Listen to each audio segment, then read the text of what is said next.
Hello everybody and welcome to A Story of Light, a live stream musical journey in 19 days.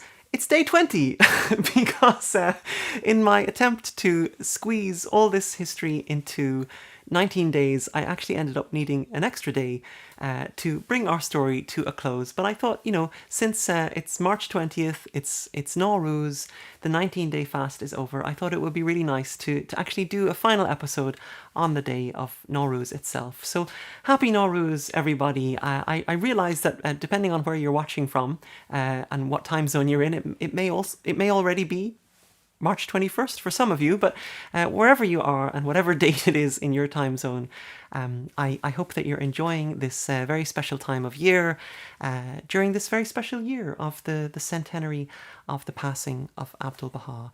And first, before anything, I want to thank you all for joining me on this incredible journey over the past 20 days.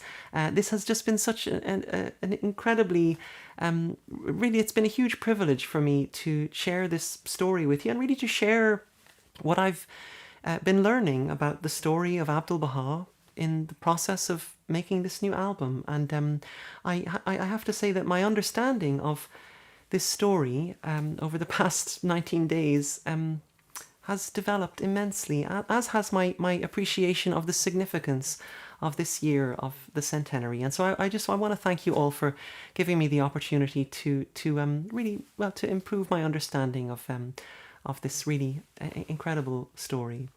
So I want to give a major thank you to my patrons who support my work. It's entirely because of you that all of this is possible. You have enabled me to come to the studio every day and do these live streams, and really it's it's really thanks to your support that this has all been possible, and it's thanks to your support that this new album is being made in honor of Abdul Baha this year. So I consider you all my collaborators, and I send you my deepest gratitude. And speaking of collaborators, I have to say a very special thank you to the man behind this camera right here, Antimo Kelly Puka, here at AP Studios, who has been unbelievably dedicated to making this all happen, and having me here every day to go live and setting all of this up at the highest standard possible in such a way that I didn't have to worry at all about all the tech stuff, which I'm sure you all can appreciate is actually very complicated, but I could just come here and focus on the storytelling and singing the songs. And Antimo, on behalf of everyone watching, thank you.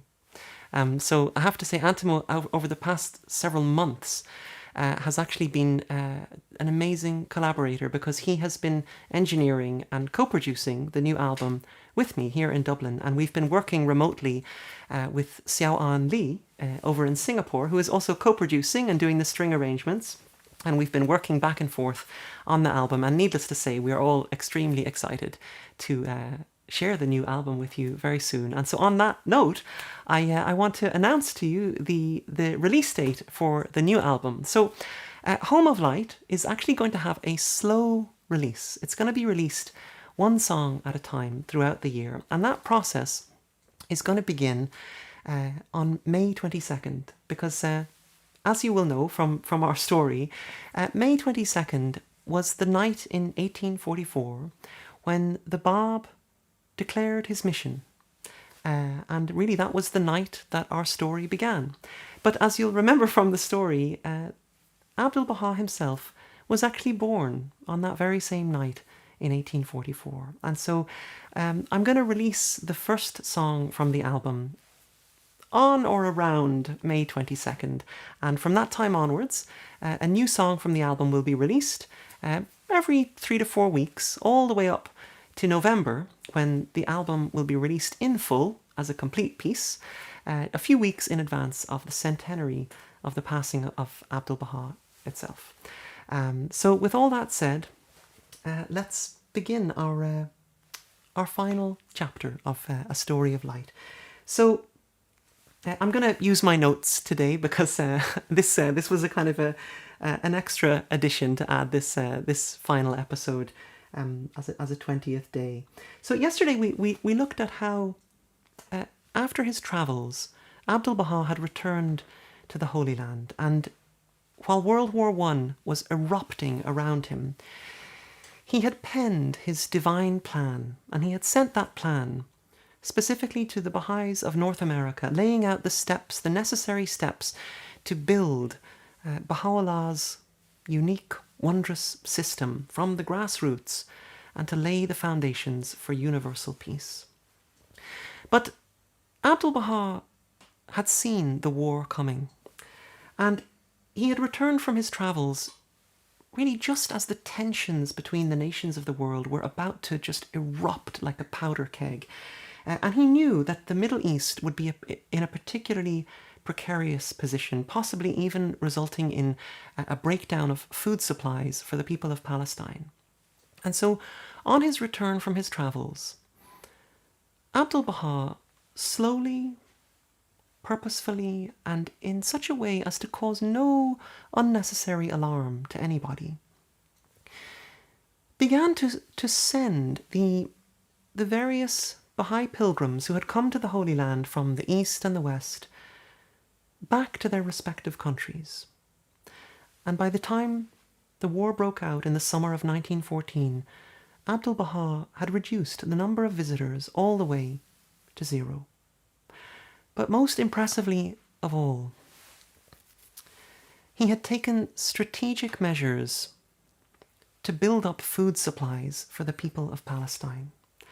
And as a result of his foresight and his preemptive actions in the lead up to the outbreak of World War I, Abdu'l-Baha quite literally saved the people of Palestine from starvation.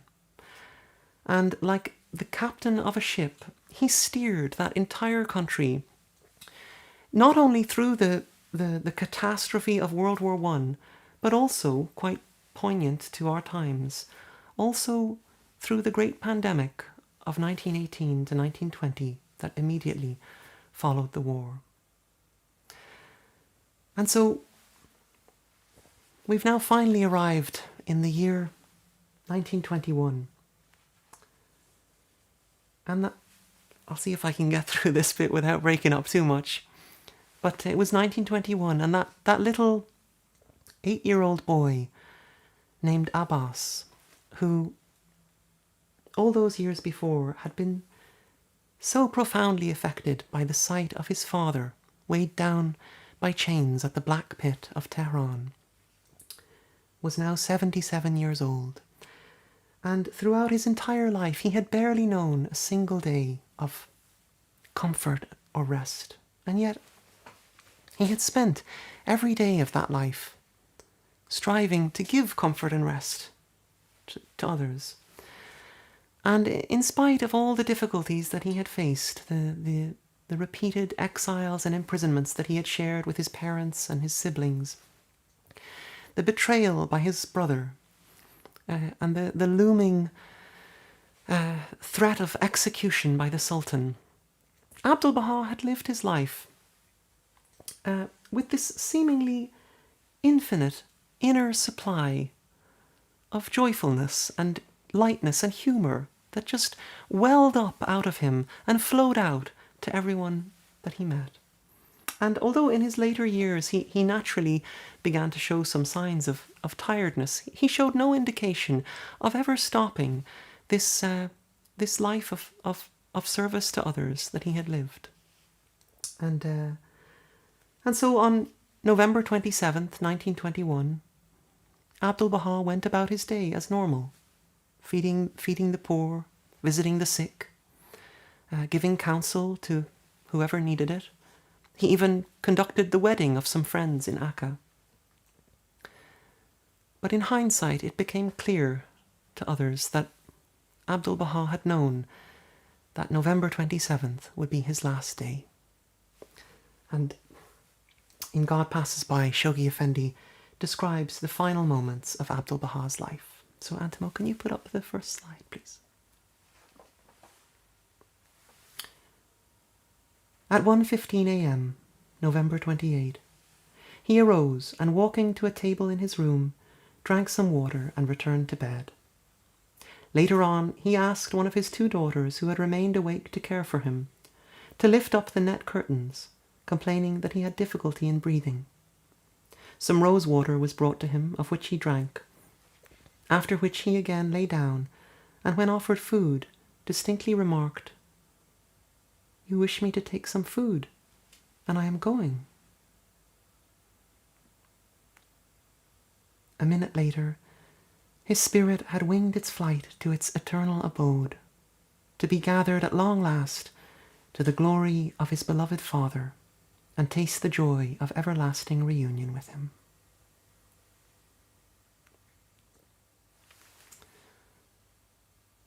And the following morning, November 28th, the news of the passing of Abdu'l-Baha spread throughout the region in what seemed like an instant. And while the family was making arrangements for the funeral, crowds of people, arriving literally in thousands by the hour, descended on the city of Haifa to mourn the loss of the one who, whatever their persuasion, they had universally come to know as the Master. There were Persians and Arabs, Turks and Armenians, Syrians, Europeans, Africans, Asians and Americans, Jews, Christians, Muslims, Hindus, Buddhists, Druzes, these people who for so many years had received from Abdu'l-Baha guidance or wisdom or friendship or food or shelter or clothes, or even just the simple company they needed in their periods of loneliness or the struggles of their lives. All these people, a crowd of 10,000, stood in the streets of Haifa to grieve their common loss. And Shoghi Effendi, along with Lady Blomfield, wrote the following. So Antimo, can you put up the next slide, please? The eyes that had always looked out with loving kindness upon humanity, whether friends or foes, were now closed. The hands that had ever been stretched forth to give alms to the poor and the needy, the halt and the maimed, the blind, the orphan and the widow, had now finished their labour. The feet that with untiring zeal had gone upon the ceaseless errands of the Lord of compassion were now at rest. The lips that had so eloquently championed the cause of the suffering sons of men were now hushed in silence. The heart that had so powerfully throbbed with wondrous love for the children of God was now stilled. His glorious spirit had passed from the life of earth, from the persecutions of the enemies of righteousness, from the storm and stress of well-nigh 80 years of indefatigable toil for the good of others.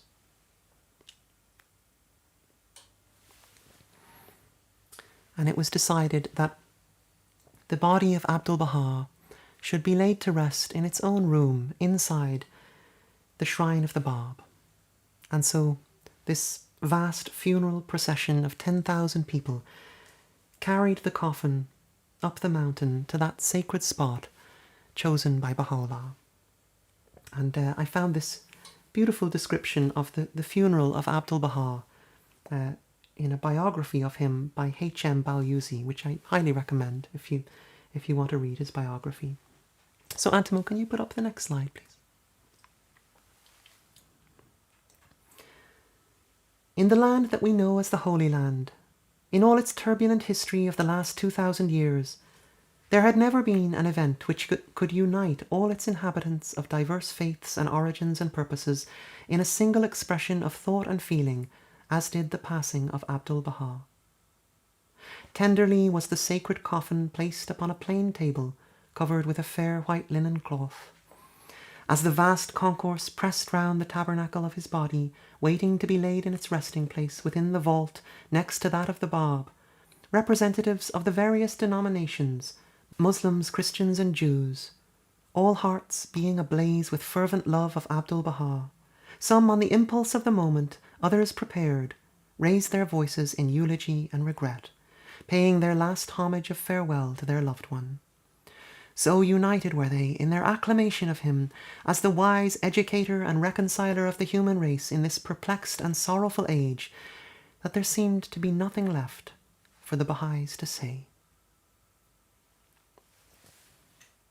And so today I thought I could do no better than to finish our story by sharing with you a few portions of some of the speeches that were given on the day of Abdu'l-Baha's funeral, a day in which the boundaries between people of different faiths just seemed to melt away into an atmosphere of universal love, which had been the motivating force of Abdu'l-Baha's life.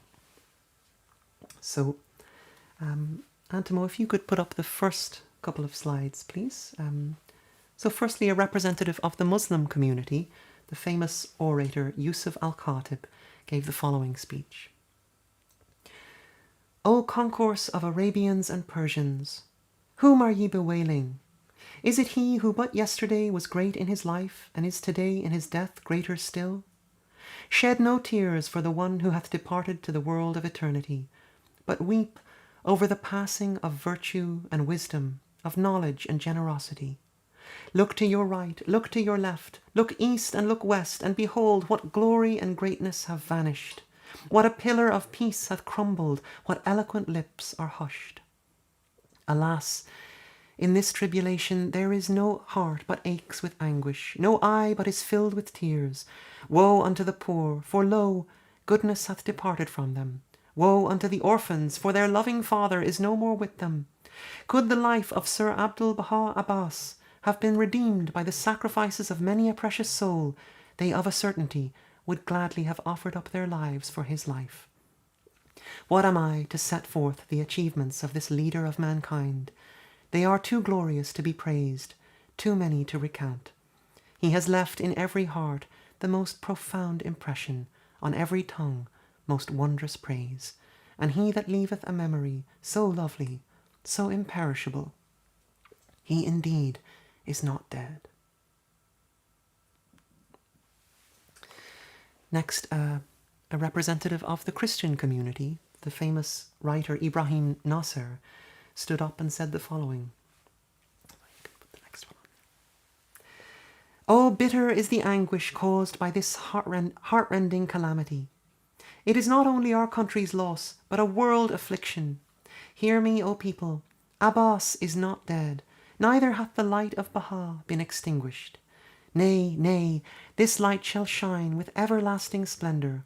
We say farewell to the material body of our Abbas, and his material body vanisheth from our gaze, but his reality, our spiritual Abbas, will never leave our minds, our thoughts, our hearts, our tongues. And next, a representative of the Jewish community of Haifa, Solomon Buzaglo, said the following. So, next one. Abbas has passed away in Haifa, in Palestine, in the Holy Land, wherein prophets have always appeared. We are not the only ones who weep for him, in whom we take pride. In Europe, in America, in every country, people athirst for social justice and brotherhood also weep for him. He suffered from despotism, fanaticism, and intolerance. For decades, Akka, the Bastille of the Ottomans, held him a prisoner. Baghdad, the Abbasid capital, also served as a prison for him and for his father.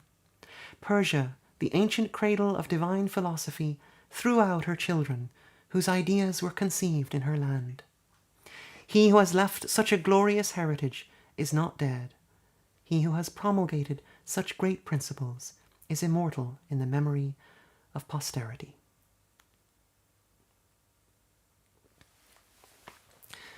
And so there were many more tributes that were given that day on the slopes of Mount Carmel, but I think there's no better way to finish our story than to read Shoghi Effendi's definitive description of who and what Abdu'l-Baha was.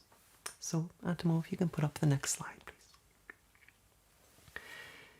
He is, and should for all time be regarded, first and foremost, as the centre and pivot of Baha'u'llah's peerless and all-enfolding covenant, his most exalted handiwork, the stainless mirror of his light, the perfect exemplar of his teachings, the unerring interpreter of his word, the embodiment of every Baha'i ideal, the incarnation of every Baha'i virtue, the most mighty branch sprung from the ancient root, the limb of the law of God, the being round whom all names revolve, the mainspring of the oneness of humanity, the ensign of the most great peace, the moon of the central orb of this most holy dispensation.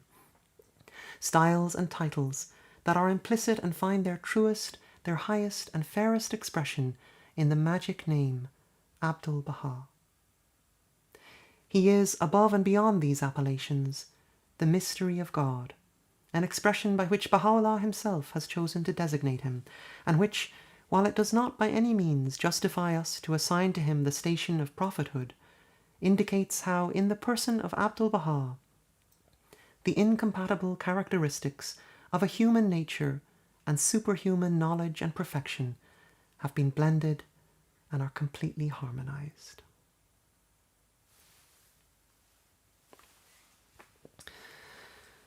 And so, with the passing of Abdul-Baha 100 years ago in 1921, we've come to the end of our journey, but not the end of the story itself, because just as Baha'u'llah had done before him, Abdul-Baha provided, in his own will and testament, the means by which his father's faith would continue to be unbreakably united and forever protected from schism.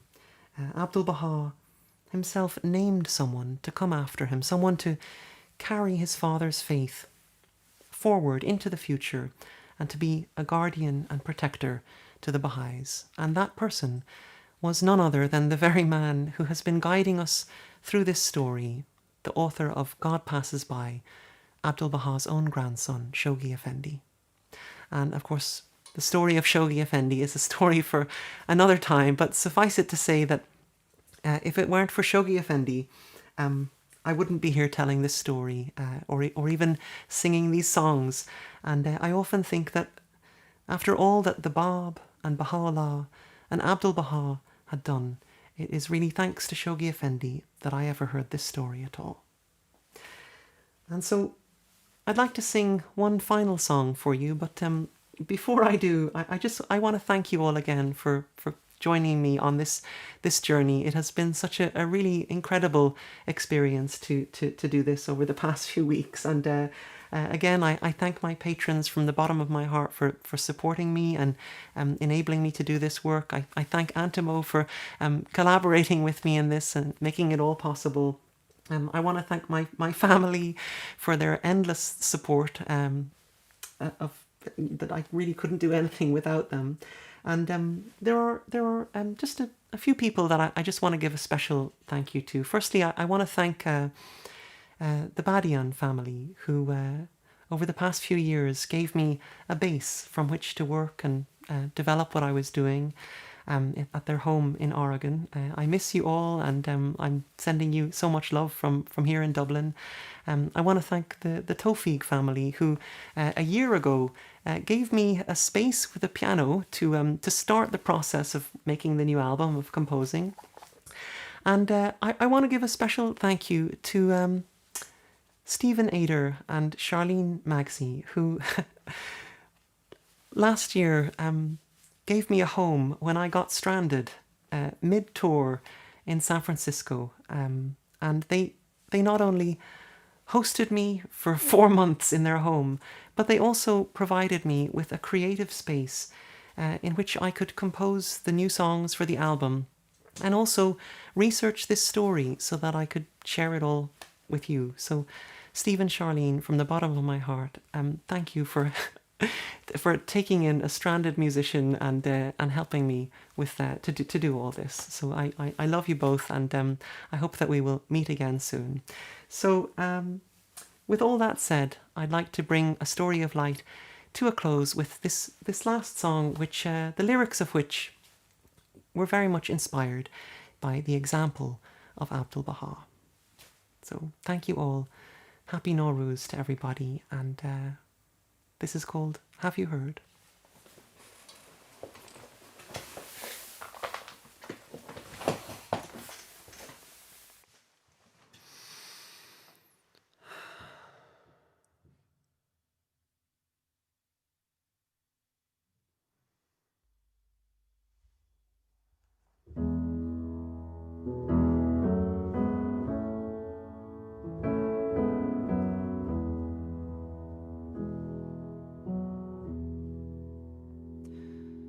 Have you heard of the troubles of Moses? So much light on the earth he did shed. Well, all the people, they rose up against him,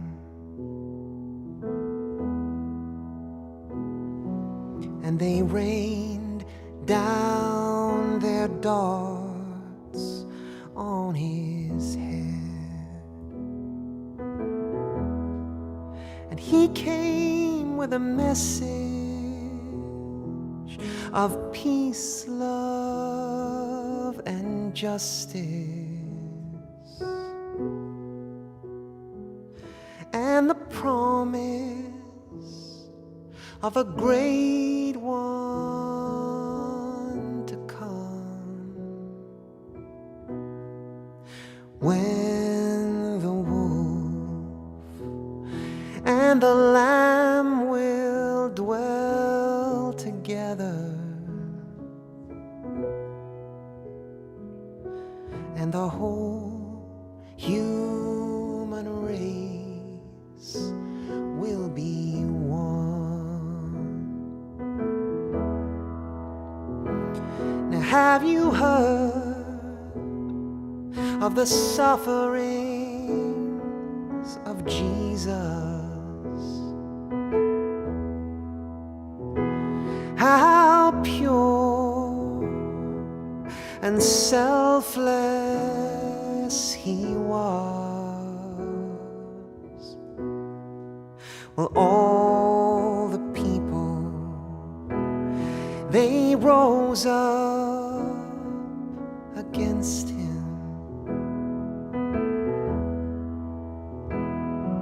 and put God's only Son on a cross. And he came with a message of peace, love, and justice, and the promise of a great one to come,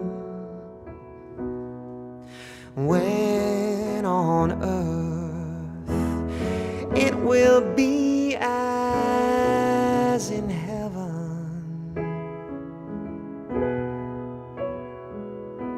and the whole human race will be one. Have you heard of the struggles of Krishna, when he rode with armies of justice at his side?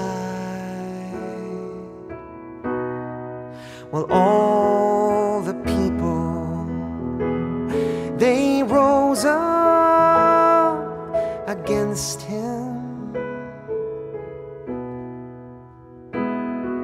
and they strove with hordes of darkness to put out his light. And he came with a message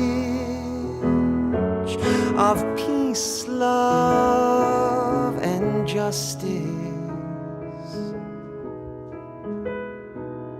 and the promise of a great one to come, when this old dark world will be lit up from all horizons,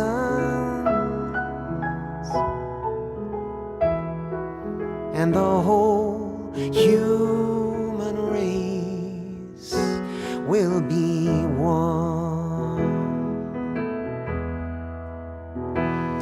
Have you heard of the sorrows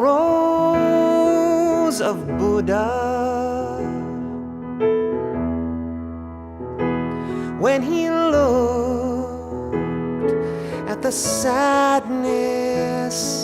of man.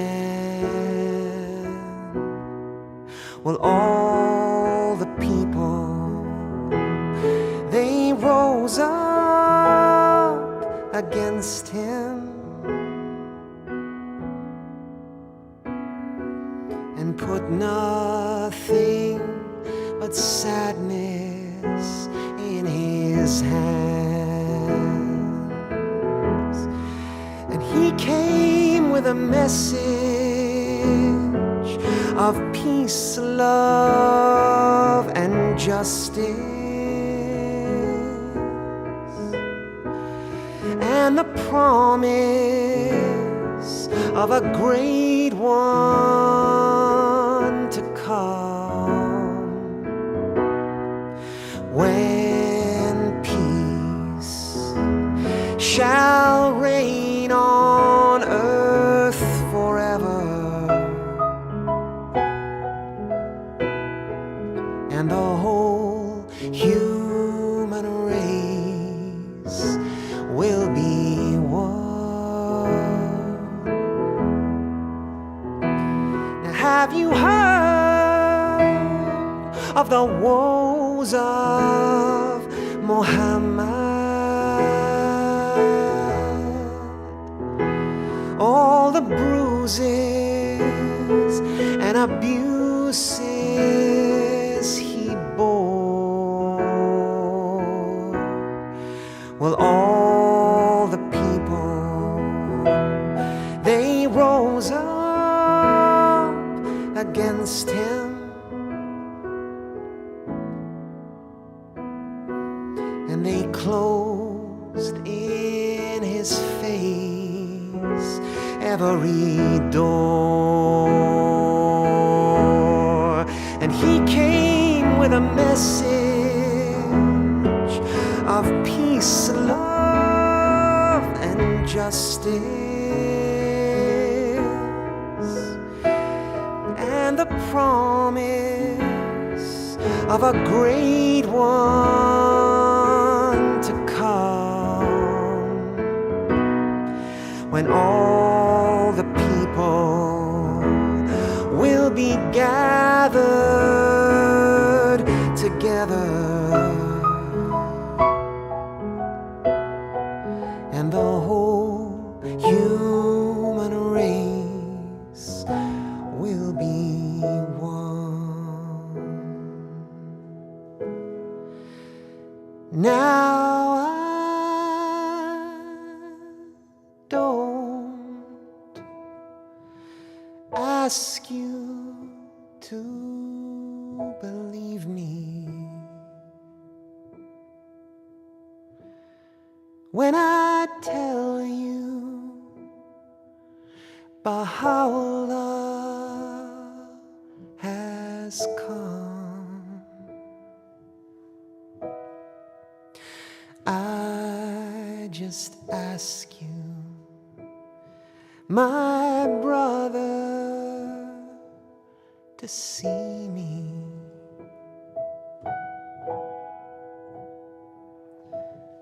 And the whole human race as one.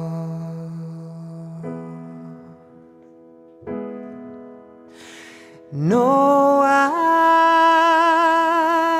don't ask you to believe me when I tell you Baha'u'llah has come. I just ask you, my sister, to see me.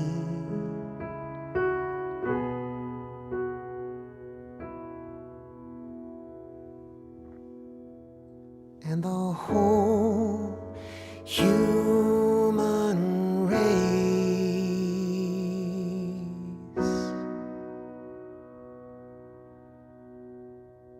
as one,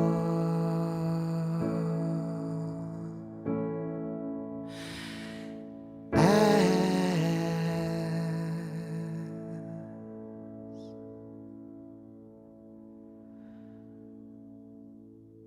one.